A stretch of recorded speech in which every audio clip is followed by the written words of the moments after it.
নিজৰ গোটেই কাম বনখিনি কৰি গোটেই মানে ঘৰৰ গোটেই হেৰি চম্ভালি পেলাই আহিব, ইয়াত আহি পেলাই পাব্লিক ৰৈ থাকিব।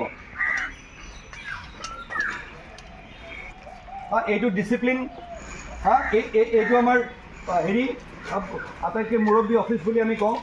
মই ইনক্লুডিং ACS অফিচাৰৰ কথা কৈছোঁ, চব, অকল আপোনালোক নহয়।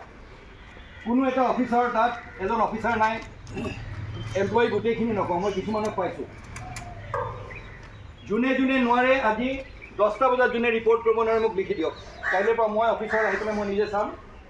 ঘৰ দুৱাৰ যদি ইমান বেছি ডাঙৰ, ঘৰৰ ৰেচপনচিবিলিটি বেছি, চাকৰি দৰমহাটো ল'ব নালাগে তেতিয়াহ'লে। মোৰ লাষ্ট কথা, সময়মতে ইয়াত আহি পাব্লিক, জেনেৰেল পাব্লিক, দুখীয়া দৰিদ্ৰ মানুহ, গাঁৱৰ মানুহ আহে, আহি পেলাই ইয়াত বহুত কষ্ট কৰি দূৰৰ পৰা আহে।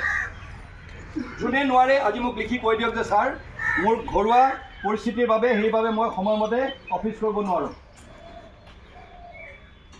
এইটো অফিচাৰ ষ্টাফ চব, কোনো এজন ACS অফিচাৰ নাই, কোনো এজন 90% হেৰি নাই।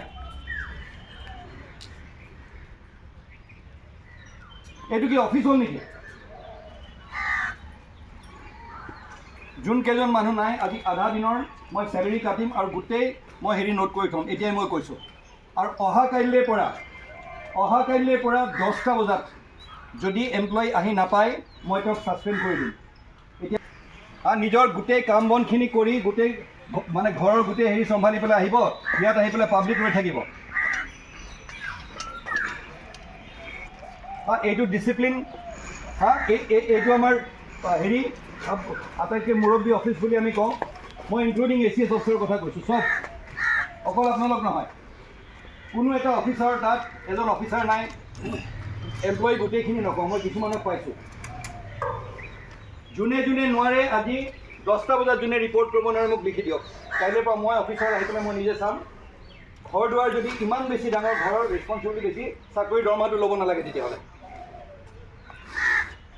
মোৰ লাষ্ট কথা, সময়মতে ইয়াত আহি পাব্লিক, জেনেৰেল পাব্লিক, দুখীয়া দৰিদ্ৰ মানুহ, গাঁৱৰ মানুহ আহে, আহি পেলাই ইয়াত বহুত কষ্ট কৰি দূৰৰ পৰা আহে।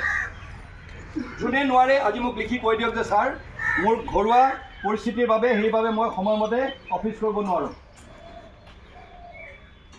এইটো অফিচাৰ ষ্টাফ চব, কোনো এজন ACS অফিচাৰ নাই, কোনো এজন 90% হেৰি নাই। এইটো কি অফিচ হ'ল নেকি? যোনকেইজন মানুহ নাই আজি আধা দিনৰ মই চেলেৰি কাটিম আৰু গোটেই মই হেৰি নোট কৰি থ'ম, এতিয়াই মই কৈছোঁ। আৰু অহাকাইলৈৰ পৰা 10টা বজাত যদি এমপ্লয়ী আহি নাপায় মই তেওঁক ছাছপেণ্ড কৰি দিম। এতিয়া